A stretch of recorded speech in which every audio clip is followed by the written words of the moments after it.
don't really have that thing in me like, oh, I might fail at this.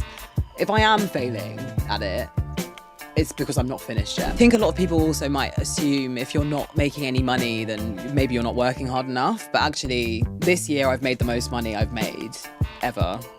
And this is probably the least amount of work I've done this year. This episode, I'm having drinks with a woman behind one of London's most loved cookie brands, Amy Gastman. Amy is the founder of Eat by Amy and Crumb.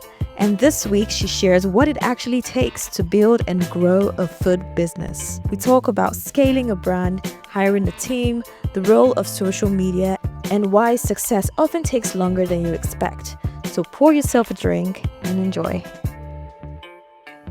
Action. Hello, everyone. Welcome to Let's Have Drinks. I'm your host, Mayo. And on this podcast, we just talk about figuring out life with really good drinks. Today, I have a guest. I'm very excited about this guest. She describes herself as a chronic overthinker turned double business owner and someone who cares deeply about doing work that makes sense. Today, we have Amy. Woo! Woo for me.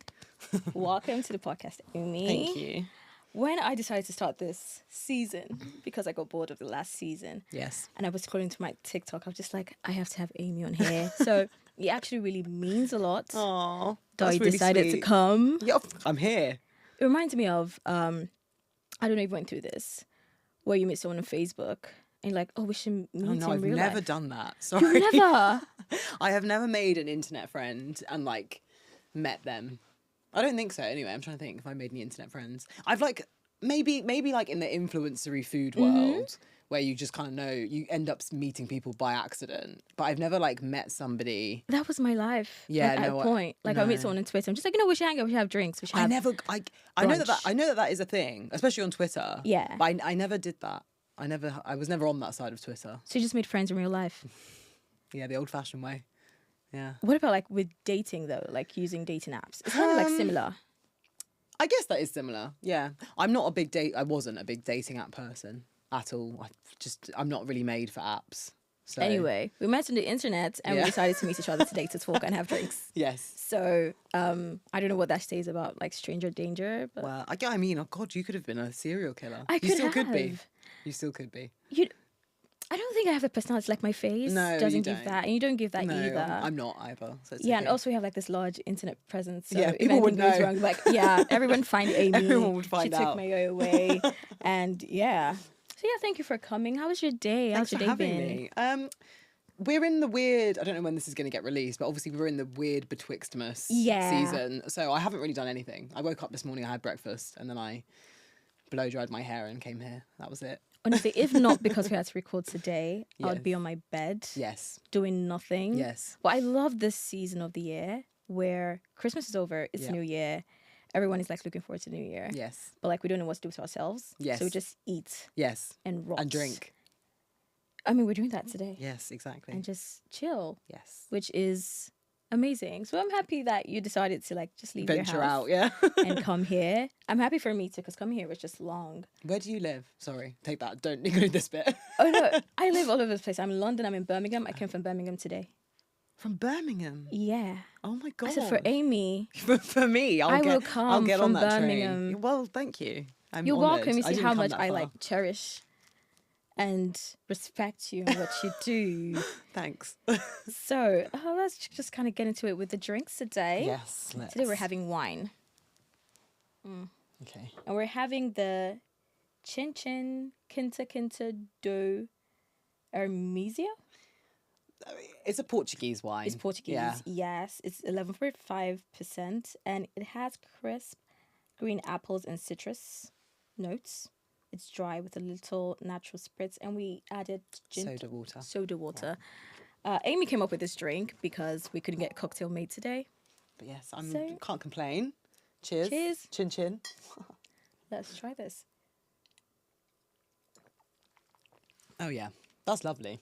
Actually, You know what? It's not bad I that's my kind of wine. because I can't really taste the wine. You can't really taste the wine. No. What? It's lovely. It's smooth. It just slips down. Yeah, it's very smooth. Yeah. But I can't taste anything. Well, Which is good because I don't like taste of wine. neck it back. So it's actually not bad. Yeah. Yeah. It suits you. It does. Yeah. I like that. Okay. Great drink. Good choice, by Thank the you. way, because we're like in a bit of a. Yeah, like, what do we have? There's what no do we have cocktails. today? Yeah. So, first thing I want to ask, Yes, hit me. which is not serious at all. Okay. How do you think I am? Because we're talking about this right before we came in. I didn't say. I didn't give an answer. No. I don't know. Probably like 25, 26. Okay, you know that's the oldest I've gotten. Is it? Yeah. Okay. How Like, old are I you? used to get carded. How old are you? 27. 27. Yeah, that's a good guess. Yeah, and you don't look your age either. Well, the thing is, because I know that like anyone with melanin in their skin. So like my mother is Indian. Mm-hmm. My mum is 63 or something like that. She literally looks like late 40s, early 50s. So I'm aware that anybody who's got a bit of melanin in their skin probably is older than they look. So I took that into consideration. In my guess, if you see what I mean. I'm like, oh, yeah, okay. you have like context. Yeah, I'm like, okay, she's probably not 19. Do you know what I mean? But could be. Like, could be, Could obviously. be. But could Okay, be. that's Yeah, good. yeah, Speaking yeah. of your mum, you're mixed, yeah? Yes. So you're mixed Indian and English. English. Yeah. So how was it like growing up with like those two cultures? Like what was baby Amy like? Yeah, I mean, I have this conversation so often because I actually did my master's thesis was on the mixed race experience and like food and how important food is in connecting to your different cultures. Personally, I don't think I really got a full understanding of like my mixed identity until I was probably in my 20s. My parents weren't particularly good at explaining the differences between their different cultures for whatever reason. But yeah, so I didn't really have a proper, like when I was growing up, it wasn't really explained to me that my mum was from India. I knew she was from India, but it wasn't like I don't know, it wasn't really explained in a way that maybe I would explain it to a child. Only now, actually, the other day, we were watching, my mum and I were watching this documentary on BBC iPlayer, which I really recommend. It's called Empire. Okay. And it's, I can't remember the name of the guy who's presenting it, but anyway, it's called Empire. And it basically explains the rise of the British Empire, and obviously that involved so many different countries. They took over like 75% of the world, this tiny Yeah. little island. Obviously India is one of them. Nigeria. Yes. And they talk a lot about all of these places, and my mum turned to me and said, oh, it must be really weird, I've never thought about this before, it must be really weird being from two different places, like, you know, mixed from a mixed background. I literally looked at her and I was like, how have you only just thought about this when you have two children who are from two different places? Like we have a mixed background. It's like my mum had never even, it hadn't even occurred to her. Just to like, think yeah, about that's it. just your life. Yeah. And just now I'm just like, oh wait. Yeah, she was like, oh, that must be two so places. strange. Like how do you feel about that? And I was like, how's it taken you 32 years for you to ask me this question? So yeah, I just don't think it was kind of in her or my dad's kind of world to think Yeah. about explaining it. So yeah. But so far in your 20s, how have you reconciled it together? I think a big part of it was doing my master's degree and doing my thesis, which was, I can't remember the exact name of the thesis, but it was like exploring mixed race identities in Britain through the lens of food. So I kind of just being able to do that big research piece, and like I spoke to a lot of different people from lots of different mixed backgrounds, because that's the other thing, a lot of people just think mixed race, black and white, but there are Yeah. so many different different races can be mixed. Yeah, very true. so I spoke to lots of different people from lots of different backgrounds, and like listening to other people's stories really helped me kind of just feel a bit more normal. I know that sounds really pathetic, but like I don't know, there was a lot of things that I kind of felt growing up that I didn't have words for because nobody in my circle expressed those feelings because they were all either white or not mixed. Yeah. So when I started speaking to a lot of other mixed people who also had like similar feelings to me, I was like, oh, So you finally have like language to yeah. it. I was like, and oh, words. this is like a normal experience. Like it's a normal thing. So that was kind of a big turning point, just speaking to lots of people from different places. Okay. And you're the first girl, yeah? Yes, I am. I'm the oldest. You're the Yeah. eldest Yeah. in like an Indian English Yeah. household. Did Yes. you have like any expectations of you particularly? So my mum is quite, she's like a bit of a double-edged sword in the sense that she's westernized Yeah. now because she was born here, and then they went back to India for a bit, and then they came back again. but so her first language is Punjabi, and she grew up in a very strict Indian household, but it was in this country. So she was naturalized, or whatever you want to call it. And then when she met my dad, who was obviously English, she was the first person to marry outside of the race. All of her other siblings had arranged marriages. So she was kind of the one to break the mold, which which kind of in a way meant that our childhood was not, I didn't have a strict Indian upbringing by any stretch of the imagination. Like, I was allowed to do more or less what I wanted to do. There was obviously the typical Asian mother trope thing going on. Like, she's still to this day, I'm 32 years old, and she will make me text her. Whenever I leave the house and get to wherever I'm going, I have to text her. So you text like, oh, I'm here. Yeah. Wow. Like, I will tell her, because otherwise she'll worry about me. Oh. And if I'm staying at her house and I've gone out, doesn't matter what time I come home. I could come home at 4 a.m. Not that I do that anymore, but like I could come home at 4 a.m. and she will be awake waiting for me to come in the door. That's so cute. Like, that's the kind of... But like in a safe way. Yeah, in not, like I'm scared, my mom is waiting up, I'm staying out late. It's in a... Well, it's kind of like in an anxious, caring way. That's kind of her approach to parenting. It wasn't so much you can't do this, you can't do that. It was more just like, you can do what you want, but I have to know that you're safe. Okay. So that was... There wasn't really any expectation otherwise. That's lovely, because like thinking of like the typical maybe Indian mom, very protective, very strict, high expectations. You should either be like a doctor or an engineer. I didn't have either of that. I was really, really lucky. Actually, neither of my parents were very pushy with academics whatsoever, because my mum's not very good at school. My mum's a fashion designer by trade, so she is a very creative person. So I was never like pushed down the garden path kind of thing, like, oh, you have to do law or science or whatever. Like, I didn't get law. that. Yeah. I didn't get any of that, which was quite nice. So that made like the transition into going into food really easy. Did you just stumble into that, or was it a natural thing? I always wanted to work in food. Well, no, actually, what happened was I always wanted to be a writer. That was my first love. From day dot, like, I think when I was in year 9, so like 13, 14, I did... what's it called? Work experience at a local newspaper. And I was like, I'm going to be a journalist, obviously. Like, that's what I'm going to do. And then in my later life, I'll be like a news anchor and I'll be on the television reading the news. Like, that's what I wanted to do. And then my kind of love of food, we've just grown up with a very strong food culture because of my mum being Indian, and she's a very good cook. Yeah. So food was always there as a constant. And marrying those two things together, food and journalism, I was like, I'm going to be a food writer. So then I just ended up working at Waitrose food magazine for 3.5 years, which was a very good first job. And yeah, that was kind of it. And then that was my foray into like the world of food. And then from that day onwards, I've only ever worked in food. So from the age of 21. But getting into Waitrose as a writer, you mentioned that you kind of harassed somebody on Twitter. Yeah. Gosh, you've done your research. I've done my research. Yeah. So these were the days where like it was a bit easier to do that. I will say that. I know now things are a bit different. It's a little bit more difficult to harass people because we're all kind of a lot more internet savvy. Everybody's on social media. Everybody's accessible now, which means that there are a lot more barriers to entry now because of that.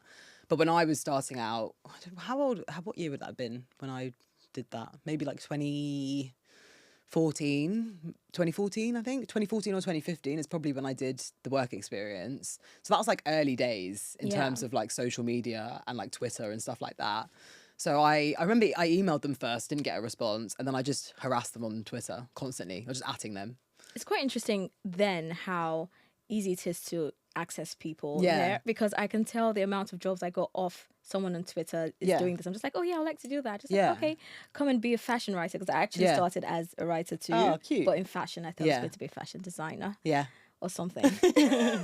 And most of my jobs were just from Twitter. But now it's a different barrier of entry that young people have to go through. It's not the same be able to get their legs into the door. My honest opinion is that obviously as generations go by, what is always the case is that you have to be I can never say this word, innovative. You've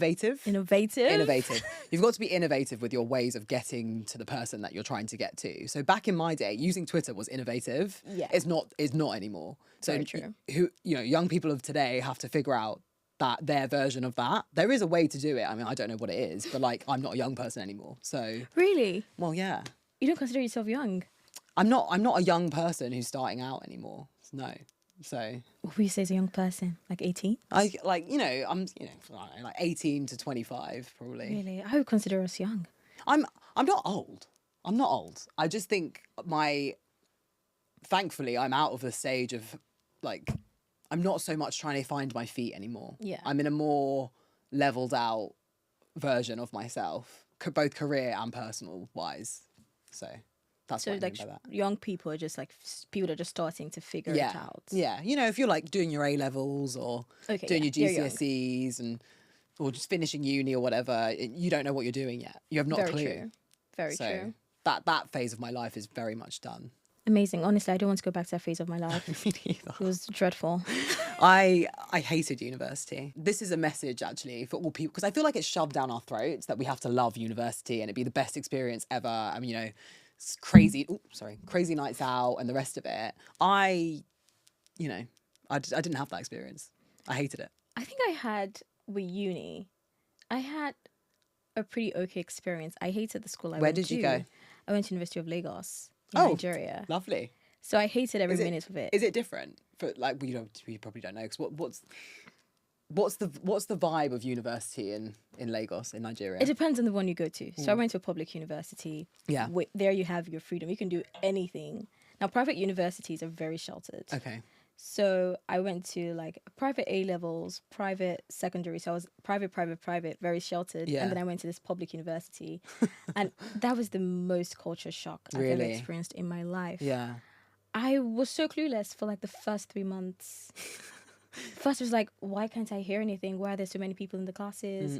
I didn't know my way from my apartments at school because like I used to be driven all the time. Yeah. So, yeah, it was that culture shock. Honestly, did not like it. Also, I was studying a course I hated also.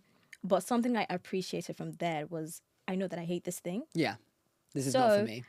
I'm going to figure out what I Yeah. like. And I used uni to try all these different things. That's But what you then- should do. I think that's what uni is for Yeah, mainly. To like yeah. figure out yourself more than even whatever like professional thing you're studying. So after Waitrose, what was the next thing that happened? So then I took a career break, which mainly came about because I was being paid an absolute pittance at Waitrose Food Magazine. They were doing me dirty, like honestly. Journalists notoriously get paid really badly. Yeah. But imagine really badly like 10 years ago. Because like really badly now is not what really badly 10 years ago was. Really can't badly imagine 10 it. years ago, I was paid £21,000 for 3.5 years. And I wasn't just like, my title was editorial assistant / personal assistant to the editor. So I was doing 2 roles and my editorial assistant like position wasn't just, I'm just going to help people here and there. Like I was allowed to write articles. So I was doing proper work. So to get paid that little for 3.5 years was really a bit of a piss take, to be honest. So At the beginning, were you just like, okay, I have this role? You I were was excited. overjoyed. You were filled by like Yeah, passion. I didn't care that I was being paid And that coffee. much. Yeah, I was in a really privileged position that I'm from London, so I had parents that lived in London. I didn't need to pay for anything because I was living at home, so I could be paid £21,000 a year and it not be a huge issue for me. But you know, if you didn't live in London and you were coming from and you wanted an opportunity to work at that place, you wouldn't be able to do it on that amount. Very true. Yeah. So Honestly. yeah, because they're paying me so little and there wasn't much room for growth there because it was such a small team, the next step up would be a huge jump for me. I was like, I'm going to just take a bit of a break, figure out what it is I want to do next. So I decided to do a master's degree in anthropology of food. I've never heard that course until like I started looking. Yeah, Just like it's very niche. It's That's very very niche. niche, It was. yeah. I wasn't doing it because I thought it was going to like help me elevate my career. I was doing it because, it was a bit of a what's it called? What's the word? Indulgent. So it was a bit self-indulgent. I just I thought it would be interesting, so I'm going to do it. That was kind of basically why I did it. And then like it was a whole discovery of yourself with Yeah. food and Yeah. your identity. Yeah. After masters was COVID. Then COVID happened. COVID. Yeah. One thing about COVID is I hate when COVID is I know it's an important part of our history, but like I hate when I see it in books or like in a series. I'm like, can we skip over this? Because I agree. feel like, When I see it in a series, I'm a bit like, oh. yeah, it's like it was really odd. Why are you showing this? Why is everyone wearing masks? I agree. That having it in programs is bizarre because it's like it was such a specific. It's so time stamped. Like it's such a specific period in our history that like it just makes when you watch anything with that in it, you're a bit like, oh, this is like that weird point of time. Yeah. Yeah. But I think also agree. COVID was like a turning point for a lot of people and a lot of things. Yeah. Like me, that was when I was like, yeah, I'm not doing law. No, I'm not doing this. I'm not doing this. Yeah. I'm going to figure out what I'm going to do with this because it was like my second to the last year of uni or so. And I was just like, yeah, this can't happen. I have to figure out my life. Yeah. So what did you figure out during COVID? I was forced into kind of unemployment, which doesn't really suit my personality. Like I said, I got that Waitrose food job before I'd even finished my degree. So I've never, literally up until that point, I had never been unemployed ever. And I'd never had that feeling of like, I need to find a job. I've always just landed.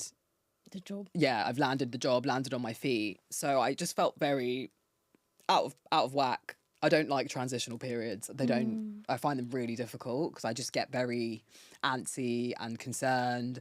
And then I start questioning my entire being. I'm like, oh God, what is the purpose of my life? What's the purpose of me? Like, what am I doing here? So that was kind of what COVID was for me. Before COVID had started, I dipped in and out of like little like part-time jobs. I'd done some part-time work in food PR. So I was doing like marketing for restaurants and stuff, which I hated. And then I'd also done a few like hospitality jobs working in cafes and that kind of thing. And I'd also set up Eat by Amy in its first like version, which was completely different to what it is now. At the beginning, it was vegan meal prep, which was time consuming. It was fine. It was good. People liked it, but it was just like a lot of spinning plates that kind of it wasn't a scalable business basically. But that's kind of what during lockdown, that's kind of what I put all my effort into because I had nothing else to do. I was like, if I'm not going to be working, I might as well put my time and energy into something that I'm doing for myself. So that's kind of when Eat by Amy kind of just grew, flourished. Blossomed. Yeah, blossomed. Thank you. Exactly. Eat by Amy has gone through like different types of iterations. Yes. Over the years. Yes. How many years 5 years now. Well, it's been 5 years at the bakery, but Eat by Amy in its existence has been since 2019. So what is that? 2020, 21, 22, 23, 24, 25, almost 6-7 math years. Is bad. I can't even try yeah, that. 6-7 years. 6-7 years. Yeah. So every time you pivoted from vegan meal prep to bakery to what else do you do in between? I did supper clubs. What else have I done with Eat by Amy? Podcasts. That was kind of under the umbrella of other things as well. But it's been lots of things. So every time you had to like switch, like this is not working out, I need to do something else, the pivots. Yeah. What was the thought process behind every pivot you did? Every pivot I've done, I think a lot of people, especially entrepreneurs, like to kind of put out this image of like everything being really thought out. Yeah. A lot of what has happened in my career hasn't been as thought out as I probably would like it to be. I could sell you a package and be like, oh yeah, I just felt like the vegan meal prep wasn't a scalable business, which it wasn't. But that's not necessarily what I was thinking at the time. It was more just like, I'm going to try doing this other thing and see if it works. Just purely out of... vibes. Yeah, vibes, boredom, I don't know what to call it. I just... The real switch when I decided to go into bakery rather than the vegan meal prep, I just started introducing baked goods on the vegan meal prep menu that people would order with their meals. And they just ended up being more popular. Lots of people started just wanting the bakes without the meals. So I was like, oh, well, if this is going well, I'm going to just continue down this road. And I'm lazy. I'm not lazy. I think I have this inbred thing, which I feel like I'm lazy. I'm actually not lazy at all, but I like efficiency. That's how I'll put it. I like to be efficient. And like doing vegan meal prep is not an efficient way to make money. It's not like baking a batch of brownies or baking a banana bread is much, much, much, much simpler than making an entire meal that consists of like 4 different mini dishes, which, the mess in the kitchen is just not worth it. So it by Amy to Crumb. Yes. During that time, like what was the struggles you went with? Because it was like Yeah. Crumb just started like a year. Yeah, or Crumb's a 2 year old. Yeah. Yeah, a year old. That was a lot more thought out. So this is the thing. I think with entrepreneurship, you're kind of like you're learning on the job. So I went the whole before Crumb existed, the whole journey of Eat by Amy from vegan meal prep to bakery was all kind of like a big learning curve for me. Nothing was that thought out. Whereas the jump from Eat by Amy to Crumb was a very meticulous process of like planning everything to the T and really brainstorming before Crumb existed, really brainstorming what can I do that will make me money, because as much as Eat by Amy had been a great experience, it wasn't making any money. Yeah. So I was breaking even pretty much every year, apart from the first year. The first year I made a decent amount of profit. And then after I signed a lease for the bakery, that ate up all my profit basically. So I was making enough money to exist, but not enough money to actually grow. So a year and a half ago, when I decided I needed to change something if I wanted to be successful, that was kind of when Crumb came into fruition. During that time where before Crumb, Yeah. and we're just breaking even, and I'm sure that was like this very scary. Yeah. What sacrifices do you have to make for like maybe your personal life or in Yeah. other places to just make sure that this dream does not die? Yeah. There are lots of things. I think a lot of people also might assume if you're not making any money, then maybe you're not working hard enough. But actually, this year I've made the most money I've made ever. And this is probably the least amount of work I've done this year in terms of like grinding. This year is the first year I've managed to take weekends off and like go on holidays and all that kind of stuff. Whereas in the build up of Eat by Amy, breaking even every year, I was working 7 days a week, non-stop, early morning, late night, every single day, no rest at all. And that is really hard. Like Yeah. I think, yeah, that's probably that is the hardest position to be in, where you know that you're doing as much as you physically can and you're still not making enough money. It's really debilitating. So sacrifices were, not having any social life pretty much. I could see my friends and stuff, after a market on the weekend or after work during the week or whatever. But it wasn't the same as like just having the autonomy of being able to go out and meet your friends for brunch on a Saturday or whatever. Yeah.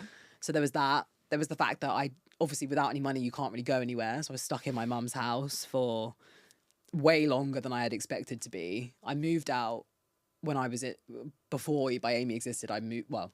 Before Eat by Amy existed, I moved out renting somewhere when I was like 25. I was there for a year, but then COVID happened, so I just moved home. Back in, Because I'm not going to be by myself for the entirety of COVID in this tiny little one bed flat. So I moved back into my mum's with my sister. My sister moved home as well. And in my head, I was like, I'll just be here until COVID finishes and then I'll move back out again. And that didn't happen. No, I was there I was literally there. I've literally just moved out. Oh, literally, good for you. I've just left. I bought a flat in. You bought a flat? Yeah. Oh. Woo! When was it? Like October. Wow, congratulations. Thank you. And I'm just about to move into it. Like literally, that's how long it's taken me. So that's probably the biggest sacrifice I made was just not having any autonomy in that respect. The flip side to that is I'm also lucky enough that I had somewhere to live. Yeah. That I could have somewhere that allowed me to break even, basically. Because obviously there are a lot of people that start businesses who have mortgages that need to be paid and kids that need to be paid for. I didn't have that, which was lucky, but it did mean that I didn't have any independence. Yeah, I think there's times when you're like betting on yourself and making all these sacrifices, and then you see people that are maybe in the same industry as you, just getting it in the first year. It can really be discouraging. I think you see it more. I think you see more of the success stories than is realistic. Yeah. Most people don't. That doesn't happen to most people. But I think it's shoved down our throats. Like this is the gold standard, and this is what people should be doing. But that's, the more you do it, the more you realize. Like, I think the stat is something like most food businesses fail in the first year or first 3 years. I can't remember. And then most most businesses across the board, it takes 10 years for you to become like not profitable, but like hopefully you'll be profitable before then, but like in a position where you're comfortable. Okay. And you kind of understood all the different aspects of the business and growing it and scaling it and all of those things. It takes 10 years to see that point. That is crazy to just keep going and be persistent. Yeah.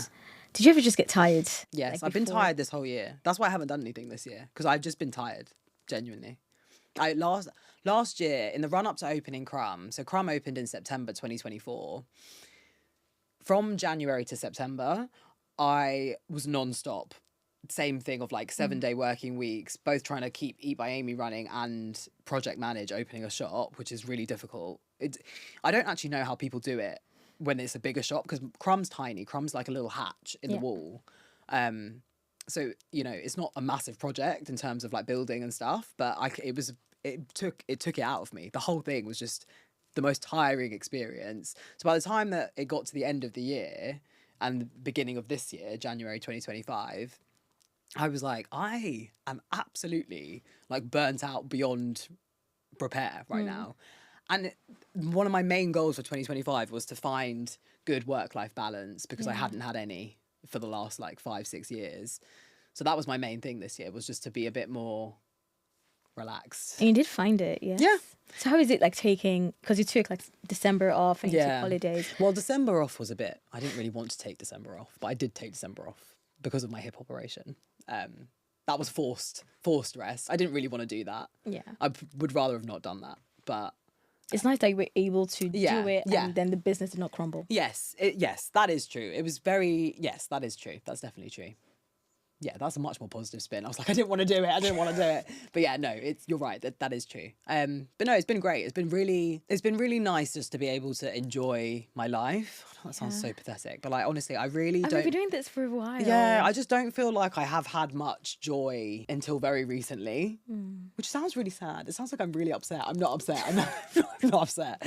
I just think it's quite difficult to find joy in your own personal life if you're trying to build a business from scratch at the beginning, because it requires so much of you. Yeah. It's such a outpour of energy and resources from your own personal existence that it doesn't leave much after you've done that. It doesn't leave much of you left.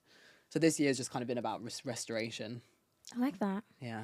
That's very nice to hear. And I'm happy for you that you got to that finally. Yeah. But like with building Crumb, you built it pretty publicly. You were sharing your stories and everything from the trying to get the hatch to I think the renter or the agent is lying. Someone else like doing all of that. Yeah. So building it publicly and being like a founder-led story type of thing that everyone is now trying to key in when you're building. How was that like? Were you scared like, oh, what if this does not work and everyone has seen me fail that's publicly? Actually so true. I don't really have that mindset, I don't think. I'm not really, I think that's why I've stuck at this for so long. I don't really have that thing in me like, oh, I might fail at this. If I am failing at it, it's because I'm not finished yet. That's kind of how I view it. I think that's actually think that's really important for other business owners, founders, whatever. I think having a mindset of like failure isn't really an option. It really helps in keeping yourself motivated to keep going. And so with the TikTok thing, I was just kind of a bit like, oh, I'm just gonna put it. It didn't even occur to me that it wouldn't work. I was like, it'll be fine. Obviously, I'm going to talk about it because that's going to be my new thing. So yeah. So going forward with this, are you hoping that somehow like Crumb can stand without your face being attached to it? Because I believe like some people come because they've seen your TikTok and they're like, oh yeah, I like her face. So let me eat some cookies. Well, that sounds interesting. Yeah.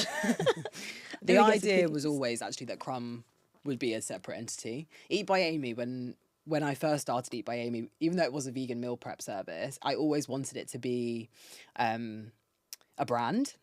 And the brand was me. So it was always meant to be something that could be put, like the name could be put on anything to do with me, basically. Whereas with Crumb, I really wanted it to be completely separate, which is hard to do because, as you said, like now a lot of the ways that people grow their small businesses is by personal brand. Yeah. You have to put your face to it. People don't really buy into, you know, all shiny packaged separate things without seeing the people behind it.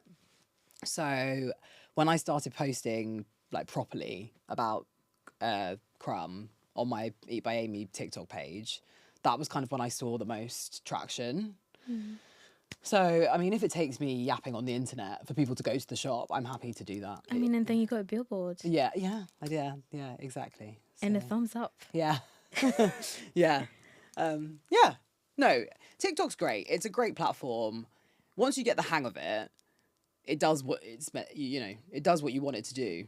And sometimes Sometimes yeah. the algorithm can just be like, exactly. you're in that 200 jail. Yeah. And you're not going out of that 200 jail. Yeah. I think it's very difficult. I don't know, maybe I'm just stuck in the TikTok world. I don't know. But I do think it's quite difficult to grow a small business without that element of it now. I think social media is really important. I don't think you can scale a business without a big social media presence. I think so too. Because like everything is so connected and most people are on there. So it's like maybe your biggest advertising platform that you have. Exactly. That you can use for free, in quotes. So with scaling, when did you realize it was time to start building your team outside you, like hiring? Yeah, so I just spat in my glass. How disgusting. Yeah, so with Eat by Amy, I have had baking assistants well before Crumb was even a twinkle in my eye, just to kind of help with the workload. But the real hiring happened when I opened Crumb, or the run up to opening Crumb, because I needed obviously people to work in the shop. I needed help in the kitchen. I've also got a social media person now who does the socials for Crumb. Yeah, it kind of felt like a very natural progression. Yeah, with Crumb, it forced me into it because obviously I can't be in the bakery and in the shop at the same time. There was no physical way of me doing the shop without hiring people. So once you've done your first few hires, it becomes all very like, oh yeah, obviously I'll hire someone to do that. So I don't. How many people are in like the Eat by Amy world right now? We've got 2 baking assistants, although I am about to hire another one. So it's two baking assistants, I think 5 girls in the shop, and a social media girl, so 8. I think that is a bit ish. Yeah. I hope I'm. That's quite anybody. sizable, honestly. Yeah, it's doing well. It's good. It's good. It's a lot of people to kind of just like juggle people's feelings and emotions and other things, and you know, it's hard in some respects. I don't love having people to manage, to be honest. So it's a new thing, like having to manage people. I'm not a manager, to be honest with you. Like I've had to learn that skill. It didn't come naturally to me at all, which is weird because I would have thought it would have done, but it didn't. It really didn't. I think like being maybe a people's person and a manager is like 2 really different things. It's just very opposing. Because you're not really their friend. Values. No, you're but not. Then you have to be respectable, nice enough, but also be firm. Yeah. So like filtering that line. It's hard. Difficult. It's really hard. I think it's hard when you want people to like you, and then you just are having to like not be mean, but this is the thing. Even the narrative in my head, I'm like, oh yeah, you know, when you tell them to do something differently, it's being mean. It's not being mean. It's just telling them to do something differently because that's how you need it to be done in that working environment. But in my head, it feels like I'm being mean. Yeah. So that's kind of been that's been the biggest learning curve this year, I think. I've kind of finally sort of got to a place where I feel quite comfortable in my managerial skills, whereas at the beginning of the year, it was a shit show. So I'm happy for you because like getting there with people, like managing people is a whole thing. Yeah, I'm getting there. I'm still obviously on that journey, but I feel a bit more comfortable with it now. Yeah. Yeah. And like the hiring process, which you've shared very interesting thoughts that Daily Mail picked up. I was just you know, your people are doing the thing. Yeah.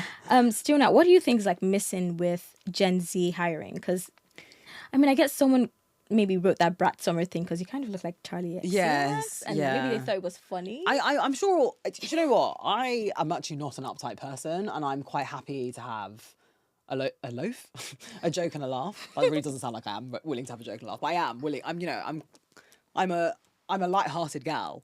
When it comes to like CVs and like wanting to get hired by someone, it doesn't really matter who you're sending this to. I personally think it needs to be done in a relatively formal way. Yeah. If you want to be taken seriously, anyway, because I expect the job to be done to a serious level. I don't expect you to like take it as a joke and a laugh. So if you've written me a CV that's quite, informal, laid back, making a few jokes about whatever, all that says to me is that you're not taking it seriously. So I don't want you to come and take my hard-earned money and then not do the job properly. I'd much rather hire someone who is, serious about it, because at least I know from that I should expect a level of seriousness. Yeah, professionalism. Yeah, very true. One thing that you also mentioned, which I really like and I really resonate with, which is also something that I'm putting into what I'm creating right now, is if you don't ask, you don't get it. Yes. So how did that come about? Like figuring out that, like, you know what, I need to start asking for things and not being afraid to ask for things, especially as a woman. Yeah. I don't think that was a really a pivotal moment where I was like, oh, I'm going to start asking for things now. I think it comes from a place of desperation, to be honest with you. I think when you've hit rock bottom and you think, I've run out of options here. Can't get worse. Yeah, it can't get any worse. I'm going to have to start asking for things. I guess that's kind of the way it kind of came about. Also, do you know what else really helps? Is if you are trying to prove a point. If you have fallen out with someone or had a breakup or whatever, or like your parents don't believe you can do something, any of those things, that's a very good driving force to force you into like uncomfortable positions which propel you forward. I remember when I was trying to figure out different ways Eat by Amy could make more money. One of those ways was doing like cake decorating workshops. So my first goal was, I'm going to make sure that I get myself a Soho House membership, speak to the like events coordinators there, and get myself on the event rota so that I can do workshops for them. That was like my main goal of like 2024 or something, or maybe even the year before. I can't remember. 2023. I don't know. Whatever. And the main driving factor behind that was that I just really wanted to prove to everybody else that I could do that. Like, I didn't want anybody to think that was implausible for Amy to have done. So I forced myself into it. I just started asking people for things. For someone who is terrible at networking. Yeah. Because asking, you have to be good at networking, like going up to people and saying, hard. Hi, I'm this, I do this, I need this from you. Yeah, it's hard. Like, what tip will you give to anyone? I think you have to start exercising talking in general. So I think we are now very used to just existing in this social virtual world where we're just on the internet at all times, and it doesn't require much verbal communication like in real life. So one of the things I think is really useful is when people just go, when you leave your house, set yourself little challenges and just say to yourself, okay, I am going to make sure that I talk to one person today that I don't know on the outside world. I'll just say good morning. Just say good morning. Or if you go and get a coffee in a coffee shop, make conversation with the barista. Like little things like that. Kind of like a muscle you exercise. Yeah, it is like a muscle. The more you do it, it's so much easier to approach people you don't know when you just do it, independent of it being a networking event. I saw a podcast once. I can't remember who it was, but he was like some expert in something or other, and he said that before interviews, like if you're going to an in-person interview, on your journey to the interview, you have to make sure you talk to 5 different people before you get there. Because if you're going to the interview silent the whole time, and then you get into that interview and you haven't spoken a word to anybody, your brain, you haven't warmed yourself up yet. You need to like get the muscle going in order to be able to execute that interview well. And that's kind of how I feel about networking in general. I like that. Yeah. That is such a good tip. Yeah. My other question that I have with like figuring out how to get things you want, dealing with men in business, which I feel... Oh, your pen. Yeah. Which I feel is a whole thing, because men are men. Yeah. And we live in a society that's so patriarchal, and they feel like, they can do whatever they want. Yeah. So how are you navigating? Because you have to deal with them. They're maybe your suppliers, or you work with them as a contractor or something. So how do you like deal with them as a woman, and also is it making them see you seriously? Oh God, men.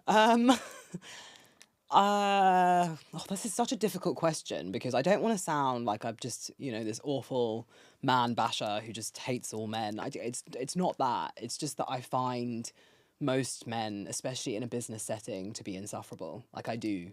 I think I also have a chip on my shoulder about automatically being underestimated by men. Both because of my gender and also just because I look quite young. Maybe not so much anymore. I keep saying this now. At some point, I'm going to have to stop saying this. But I think I look younger than I am. So with that often comes an assumption that I just don't know what I'm talking about. So that chip on my shoulder doesn't really help. Because whenever I go into these interactions with men in a business setting, I automatically feel like I'm on the back foot and I'm having to prove a point. So then I may go in a bit too hard in order to prove that point. But I don't have any qualms about talking over men or, interrupting men with a point. And men love to interrupt. They do. So I used to be very like conscious of that, like a social anxiety vibe of like, oh, I don't want to interrupt anybody. Yeah. Be okay with interrupting. I'm Maybe okay with that's something I need to learn. I'm okay with interrupting men. Like I'm not out here interrupting people left, right, and centre. But I just don't want to. I don't want to ever feel like a man, because he's a man, thinks he knows more than me. And I actually also think it comes a lot with age and time as well. Like now that I'm 11 years in the industry, in the food industry, I feel like I've earned my right to kind of have knowledge and speak on my knowledge and have the expertise to have an opinion. Obviously, if you're in year 1, year 2 of working in an industry, perhaps you don't have that confidence yet. You're still learning. So I kind of feel like I've paid my dues a little bit. Obviously, there's plenty more to learn. I'm not saying I've not reached Of course, optimum level of learning, but like I've done 11 years of learning, so I have some opinions now that I think are grounded. So that helps when you're dealing with men. because I feel like women are just like easier. They're just like princesses. I think you can talk, like you can have a back and forth with women, with a woman. That doesn't necessarily come as easy with men who want to they're constantly trying to prove a point or, like they know more than you. Yeah. But dealing with, like you mentioned, things that have come with age and time and societal expectations of women, especially women in businesses, because we've chosen a different path. So how are you dealing with that and like just staying true to yourself and the things that you want to achieve before any of these expectations, if you're even going to lean into the expectations themselves? This is something I often grapple with, and I wonder whether or not it's hard for me to discern whether a lot of the things I want that I haven't achieved yet are my own personal wants or are they wants that society has kind of thrust upon me. It's difficult to discern that. But I think devoting all this time to running a business has meant that, like I said, a lot of my personal life hasn't happened. Yeah, a lot of my personal life hasn't had the attention that maybe it would have done if I'd had a 9 to 5, for example. So it's delayed me kind of meeting someone, marrying someone, having kids, all those kind of personal goals that, a woman in their early 30s may want to hit. I haven't necessarily hit them yet, or I've hit some of them, but I'm on a delayed time frame. That's difficult for me.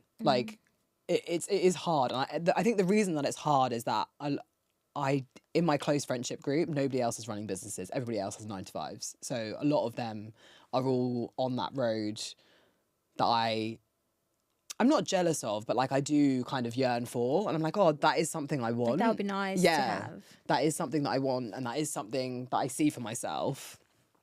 But it's difficult to kind of keep your blinkers on and know that not everyone's path is exactly the same.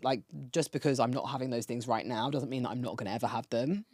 There's still plenty of time, I'm not like an old relic. Yeah, and realizing that everyone is running their own race. Yeah. So you're not late. You're on time to whenever your thing is going to come. Yeah, that is difficult, but it is true.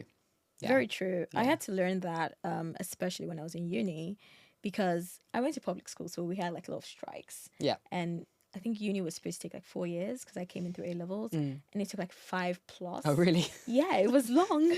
And the people I went, like people that I was in A levels with the secondary school, they were pretty much like graduating, and I was still in uni. I was talking to my dad, and I said, I feel so behind in my life. I was 22. Yeah. I feel so behind in life, and everyone is, doing things, and I'm just in school, and when you're in school, there's just so much you can do. Yeah. And I'm just like, calm down. Calm down. Yeah. What are you rushing for? Don't worry. Your time will come, and then COVID hit, and everything just went into equilibrium. But this is what I mean. There's nothing like an equalizer, right? Like the way that the wheel turns. Anything could happen to anybody at any time. Just because at some point in your life you might feel like you're behind. Fast forward 10 years.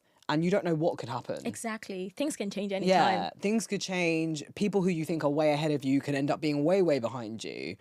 And it doesn't matter. Like, it's not, comparison is the thief of joy. I know it's such a cliche saying, but it's true. It's very true. Yeah. But it's really hard not to compare. It's so hard. It's something I don't know when that goes away, because I'm in my 30s and I still feel that sense of like, oh, if I want to, I could lean into that comparison thing. And I have to, physically actively stop myself from being like, oh, but that person's doing that. And this person's got this and blah, blah, blah. It's hard. It's very hard. But also you're doing a good job. I mean, you're about to open your second branch of Crumb. Well, we're not about to open. We are looking. Looking to open your second branch of Crumb. Yeah. So when did you realize that, like, we're big enough for a second branch? So every year I do, at the beginning of the year, so I'm about to do my 2026 ones now, we do, like, goals for the year. And, like, I break them into, like, personal, business and finances. And my business goals for the year just gone was, by the end of 2025, to be looking for a second location. So it was always going to happen. Like, well, depending on the fact that I was in profit, which I was. So I was, as soon as our first year ended, which was September, and we were in profit, I was like, perfect. Time to start looking. Yeah. How has that journey been looking for the second one? It was as easy as the first one, because I think the first one was like just a bit easier. The first like, one was, everything was like lucky girl. Yeah, The first one was very serendipitous. The second one, I have been looking, I've seen a few places. As I said, my motivation this year for work stuff has been pretty low. So I haven't had that same, like, joie de vivre, whatever the word saying is, like, joy of life, of, like, wanting to do it. It kind of got put on the back burner a little bit, just because I knew I had hip surgery, as you know, beginning of December. So I knew that was coming up. It just wasn't a good time for me to, like, find somewhere, sign a lease and start the whole process. So I kind of just put it on the back burner. So I am looking, but it's kind of just, it's on pause. What you're planning, like, going into like full throttle in 2026. Yeah. Speaking of goals, though, I know you said you're going to start doing it. Yeah. But in this weird limbo of like 3 days we have before New Year. Yeah.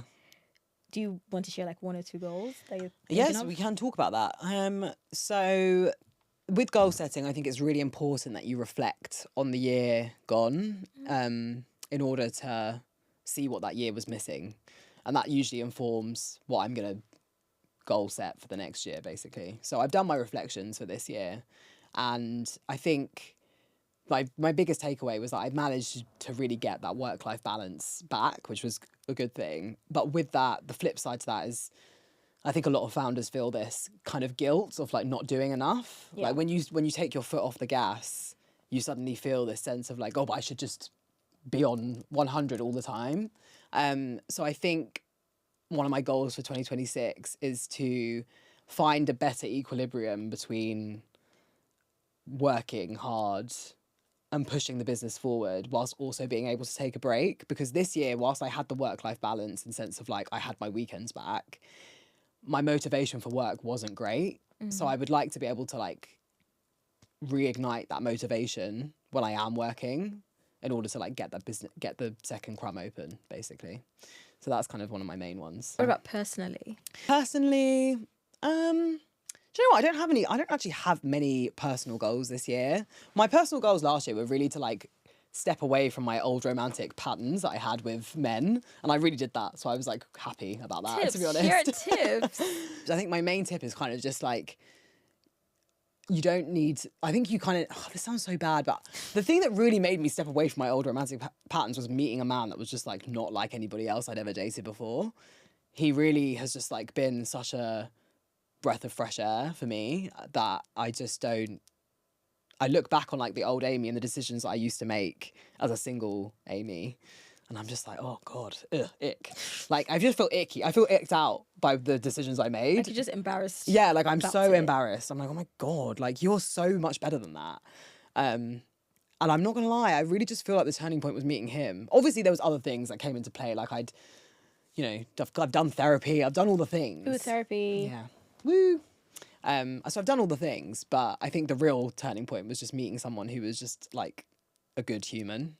And being willing to accept him into my I think life. acceptance is very important because sometimes you tend to like self-sabotage. No, yeah, exactly. So it kind of means that this year though, the personal goals are just more of the same. Like I'm happy. I'm a happy gal. So I'm happy that you're happy. Yeah, I think for me, personal goals for this year is kind of like discovering things I like again. oh, Because I was so serious in 2025. that's nice. Yeah. And yeah, now I just want to take like a dance class. Oh, you or do like it. like a watercolor class. Nothing Yeah. serious, just Hobbies. hobbies. Really, just like having a hobby. Yeah. Speaking of hobby, Yes. I got into baking. Oh yeah. Yeah. Are you looking for a job? No, I don't think I can do that. I don't like standing for so long. Yeah, fair enough. Which weirdly, I feel like modern kitchens are designed to make you stand for so long, which is very different from like traditional kitchens where you can actually sit. Yeah. There's a whole thing about it. I'm not going to go into it. But your personal opinion on this. Hit me. To get a mixer, Yes. KitchenAid, Yeah. Artisan, or you can just use anything to start. Well, I mean, I use KitchenAids. You've always used Plug. Kitchen. Yeah. Yeah. I have like the big KitchenAids, the commercial ones. I don't think you need it though, to be honest. You know, I thought you would say that I would need it. So No, I just I told don't my think you partner need- that, yeah, I need No, I don't think you need it. They're nice for aesthetics. You can get a really nice KitchenAid that's like I think it's green and then the bowl is wooden. It's wooden. Yeah. Green is my favorite colour. It's lovely. I'm just like, but the wooden bowl is not really practical, is it? I mean, it must work because I they think sell for it. aesthetics. No, it must work because they sell it like that. You know that Nara Smith? Yeah. She has yeah. that. She has that one. saw it from And her I think first. Nigella has that as well. The green Dark and the dark. Yeah, greens, it's lovely. lovely. I think. Don't get me wrong. It's a beautiful piece of kit. I just don't think it's not wholly necessary. So for like a hobby, I could just use any mixer. Yeah, you can use even a hand mixer, like a. Yeah. My last question for you. Okay, hit me. You did a single cocktail themed cake. If I did do Do you remember? did I? It was pina colada. Oh yes, it must have been for someone's birthday. Yeah, that's not something I'd And I like. was like, oh yeah, maybe I should do like a Whole thing. Yeah, I did series. say And that was the last one you did. And that was the last one I did, yeah. God, you really have done your research. Yeah, that was for someone's birthday. So if you're going to do one, If I was going to do another one, and it's not spicy mag, I don't know. I'm really not a cocktail drinker. I know, I'm sorry, that goes against your entire that ethos. goes against the ethos of the Yeah, show. I know. I'm sorry. I'm not a cocktail drinker. I just don't really like sweet, fruity things. I feel like cocktails are not fruity and sweet. I mean, some of them are. Do you know what though? I know you said you're based everywhere, but if you are ever here and you want a good place to go for cocktails, as someone who doesn't like cocktails, Space Talk in Farringdon. Oh, I'm close to Farringdon. I'm always in Farringdon. Are you? Okay, go to Space Talk. It is, I can't explain to you. It completely changed my views on cocktails and my perception of cocktails. So each one is named, I don't know how often they change their menu, but each one is named after like a fruit or vegetable. And then it tastes like the vegetable or fruit. It's insane. So I had one that was like called tomato, and it literally tasted like a tomato. It was a kind I don't think I would like that. It was insane. That's my kind of. I would rather that personally. I like earthy, bitter, tangy. You know, it's funny because we're talking like right before we started recording. Yeah. About how you don't like sweet Yeah. things. Yeah, I don't. I'm not a sweet person. So how do you like decide your flavors?